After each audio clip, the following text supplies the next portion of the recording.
यजुर्वेद प्रथम अध्याय मंत्र 20।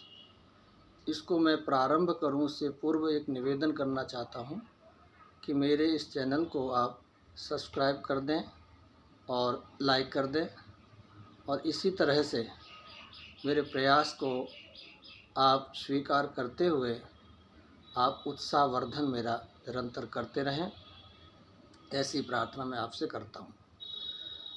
देखिए, हमारे जो विद्वान हैं महर्षि दयानंद सरस्वती जी और उनके जो भक्त हैं, उन्होंने भी वेदों के भाष्य किए हैं, उन्हीं को आधार मान करके। तो उनमें एक श्रीमान हरिशरण जी हैं जिन्होंने वेदों का भाष्य किया है, जो बड़ा सुंदर है। तो आज मैंने उसके आधार पर यहाँ आपके सम्मुख ये इसका अर्थ रखना का प्रयास कर रहा हूँ। तो मंत्र पाठ मैं करूँगा। इससे पूर्व निवेदन कर दूँ कि जो वेदों का जो लोग भाष्य करते हैं विद्वान, वो विद्वान तीन प्रकार से वेदों का भाष्य करते हैं। पहला आध्यात्मिक, जिसमें ईश्वर की तरफ हमें प्रेरित किया जाता है, और दूसरा आदि भौतिक, जो जगत के संसाधनों की प्रशंसा और उसका उल्लेख किया जाता है, और तीसरा आध्यात्मिक यानी आत्मा मन शरीर की तरफ पक्ष लेकर के उस तरफ जो है उसकी व्याख्या की जाती है। तो यहाँ पर इस मंत्र का मैं पाठ करता हुआ। ओम धान्यमसि धिनुहि देवान् प्राणाय त्वेदानाय त्वा व्यानाय त्वा दीर्घमनु प्रसितिमायुषेधां देवो वः सविता हिरण्यपाणिः प्रतिगृह्णात्वच्छिद्रेण पाणिना चक्षुषे त्वामहीनां पयोसि। ये यजुर्वेद का मंत्र है। इसमें भौतिक, जैसा कि मैंने कहा कि तीन प्रकार का इसका अर्थ होता है, तो इसमें जो श्रीमान हरिशरण जी ने जो अर्थ किया है, वहाँ ये लिखते हैं कि धान्यम असि देवाम धिनुहि, हे धान्य पोषण में उत्तम हो आप, और हमारे जीवन में दिव्य गुणों को प्रेरित करते हो। तो धान आप सभी जानते हैं कि धान क्या होता है। धान को जब बोते हैं तो एक खेत में उसको डाल देते हैं और वहाँ उसकी पौध होती है, और उसको निकाल के दूसरे खेत में रख देते हैं, और वहाँ पर वो धान बन करके हमारे सामने प्रकट होता है। फिर हम उसको अपने घर में लाते हैं, फिर उसका बनता है चावल। चावल से फिर हम लोग भात आदि और नाना प्रकार के उससे व्यंजन बनाते हैं। तो यहाँ उस धान की इस वेद में, इस मंत्र में बात कही है कि वो हमारे लिए कितना हितकारी है, लाभकारी है। तो यहाँ इस मंत्र में तीन प्राणों की बात कही है। देखो कितना प्राण है, प्राण अपान व्यान समान उदान, ये पांच हैं, पांच प्राण हैं। तो पांचों प्राणों में तीन प्राणों की यहाँ चर्चा की है। इसमें कहा त्वा प्राणाय, इसमें कहा कि हे धान्य, मैं तुझे प्राण रक्षा के लिए, जो मेरा प्राण है, जो श्वास प्रश्वास चलता है, जो मेरे फेफड़ों को शुद्ध करता है, मैं तेरे आशीर्वाद से, तेरे खाने से, तेरे ग्रहण करने से मेरा प्राण मजबूत हो, मेरा प्राण बलिष्ठ हो, मेरा प्राण मेरे जीवन की रक्षा करने वाला हो। तो इस धान में बड़ी ताकत है, इसलिए वेद ने यहाँ पर वेद मंत्र में उसकी यहाँ प्रशंसा की है, चर्चा की है। फिर का त्वा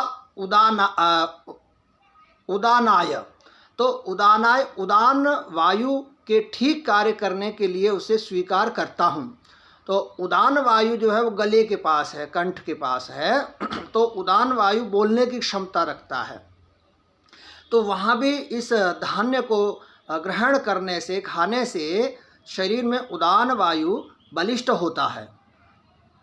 तीसरा इसमें कहा कि त्वा व्यानाय, जो पूरे शरीर को संचालित करता है, जिसको कहते हैं व्यानाय, व्यान वायु जो पूरे शरीर को संचालित करता है और उसको स्वस्थ रखता है। तो यहाँ 3 प्राणों की चर्चा की है। तो ये जो धान है, ये जो चावल है, ये हमारे प्राणों की रक्षा करता है। और यहाँ मैं एक विशेष ध्यान कर रहा था तो मेरे मन में एक चीज़ आई, बात आई कि हाँ, वास्तव में आज भी जो आयुर्वेदिक हमारे वैद्य हैं, आयुर्वेद के जो वैद्य हैं, जब हम अस्वस्थ हो जाते हैं तो हमें एक बात कहते हैं कि सारा भोजन आदि को छोड़ो, जो और क्या खाओ आप, चावल खाओ, खिचड़ी खाओ। तो खिचड़ी में चावल का प्रयोग तो होना ही है। इसका अर्थ है कि चावल सुपाच्य है, चावल अच्छा है, भात अच्छा है, धान जो है वो हमारे लिए अच्छा है। और उस धान का जब मैंने पूरा अवलोकन किया तो मुझे लगा कि हाँ, धान तो वास्तव में हमारा यज्ञ भगवान भी स्वीकार करता है। और इसी संदर्भ में एक मुझे बात याद आई थी कि जिस समय भगवान श्री कृष्ण जी के पास उनके प्रिय मित्र सुदामा जी जब जाते हैं तो भी धान का चावल लेके जाते हैं, तो उसको श्री कृष्ण जी स्वीकार करते हैं और मित्र जो भी लेके आया है उसको स्वीकार करके, तो एक जो कहानी है उसके आधार पर कहा कि वो उसको आशीर्वाद देते हैं और उसके लिए सुदामा जी के लिए जो है उसके बदले में महल बनवा देते हैं, उनको धनाढ्य कर देते हैं। परंतु इसको हम अपने उस पक्ष में ले रहे हैं, मगर हम अपने पक्ष में आकर के, वैदिक पक्ष में आकर के देख लें तो भी जैसे कि देखो, जब हम यज्ञ करते हैं, हम लोग जब हवन करते हैं तो आप कौन सी चावल से आहुति देते हैं?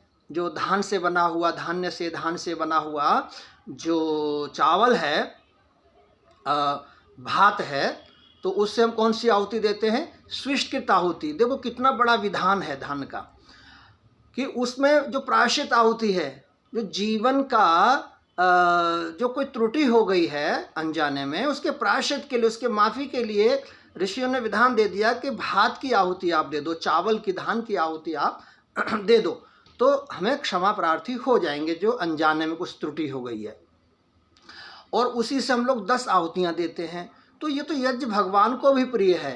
वेद मंत्रों में भी इसकी बड़ी महत्ता और चर्चा है। वास्तव में जो है धान, एक और आप देखेंगे संदर्भ में, जिस समय शादी विवाह होता है तो भाई धान देता है बहन के हाथों में, और वो बहन उस धान को अपने पति के साथ मिलकर के उस यज्ञ अग्नि में चढ़ा देती है।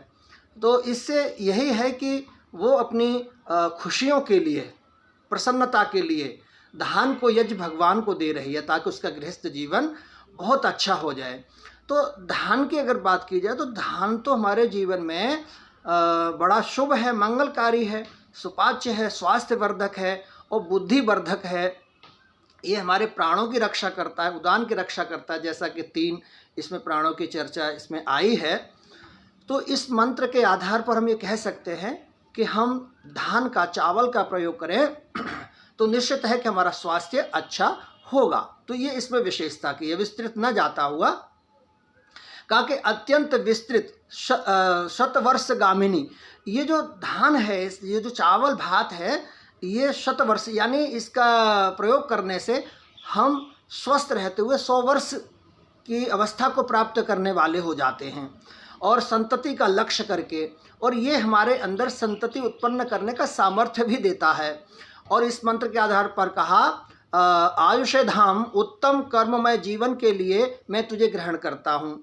तो जब शुद्ध, एक इसका रंग भी देखिए कितना अच्छा है, इसका रंग साफ है, ये शुद्ध है, पवित्र होता है, इसको अक्षत भी कहा जाता है ना। तो इस प्रकार से इस चावल का महत्व बताते हुए कहा कि उत्तम कर्ममय, ये उत्तम कर्मों में प्रेरित करता है कि शुद्ध अन्न से शुद्ध मन बन जाता है, तो हमें उत्तमता की ओर ये आगे ले चलता है। तो जीवन के लिए मैं तुझे ग्रहण करता हूँ, हे धान, मैं तुझे उत्तम जीवन के लिए और उत्तम कर्मों के लिए तुझे स्वीकार करता हूँ, क्योंकि तेरा रंग रूप भी बहुत ही अच्छा है और तेरा जो व्यक्तित्व है, तेरा जो स्वभाव है वो भी बहुत ही अच्छा है। तो निश्चित है कि वेद ने अगर धान के विषय में इतनी बड़ी बात कही है तो हमारे जीवन में इसका प्रयोग भी अत्यंत आवश्यक है और हम लोग करते भी हैं। ऐसा नहीं, इसका प्रयोग आप देखो अन्नों में इसका बड़ा महत्व है और अन्न जहाँ भी कोई भोजन आदि है तो इसके बिना भोजन पूर्ण नहीं होता, तो इसलिए वास्तव में इसका बड़ा महत्व है। तो इसके आगे दूसरी बात अब आती है, इसका महत्व यहाँ आगे संपन्न करते हुए आगे दूसरी बात एक और कही है इस वेद मंत्र में, कहा सविता देव। सविता देव का अर्थ है सब प्राण शक्ति का उत्पादक कौन है? सूर्य। सूर्य देखो, सूर्य जब निकलता है तो प्रकाश हो जाता है, अंधकार का नाश हो जाता है और वो सर्वत्र अपनी शक्ति का प्रयोग करके सबको शक्तिशाली बना देता है। ये सूर्य का गुण है। फिर कहा प्रसितिम अनु संतति सविता देव हिरण्यपाणी।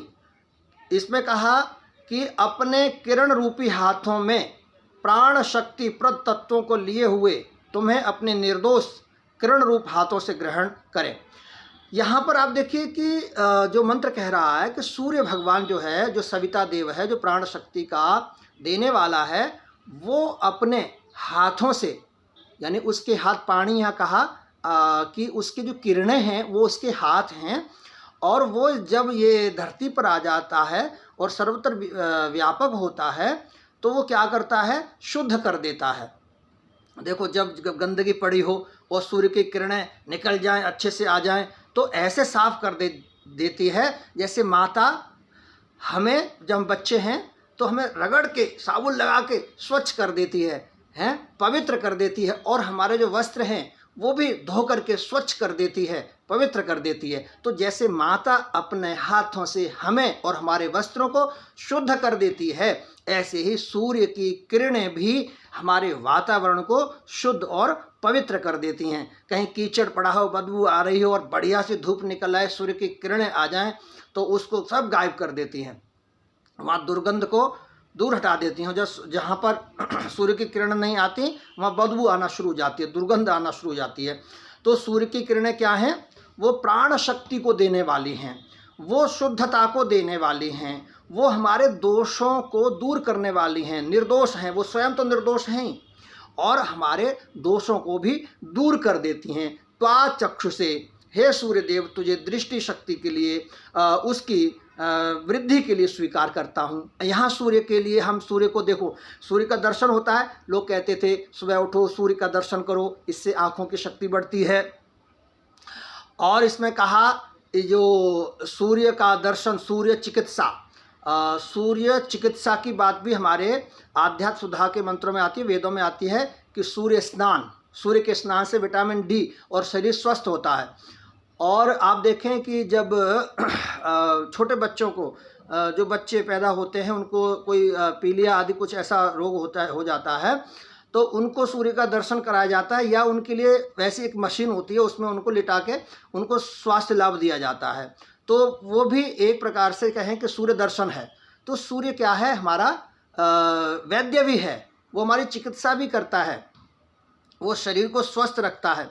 तो यहाँ पर आँखों की दृष्टि को बढ़ाने के लिए, स्वास्थ्य को बढ़ाने के लिए हमें सूर्य का दर्शन करना चाहिए। इसलिए प्रातः उठ कर के कहते हैं लोग कि भाई सूर्य का दर्शन करो, उसकी तरफ देखो ताकि हमारा स्वास्थ्य अच्छा हो, नेत्रों की हमारी रोशनी बढ़े, ऐसा कहा जाता है। परंतु आजकल हम देख रहे हैं कि ये सब बातें जो है ना लोग बहुत कम प्रयोग में लाते हैं।